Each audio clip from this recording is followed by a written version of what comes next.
Hey everybody, just popping back in here. We've had a request for a little more information or detail on our custom socket. So this is our 810 mil socket that we machine. It fits in on that very nice large magnet. 8 mil, 10 mil, square quarter to quarter drive. Pretty straightforward stuff.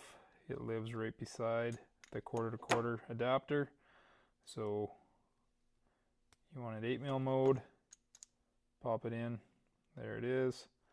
You want it 10 mil mode, just flip it around, there it is.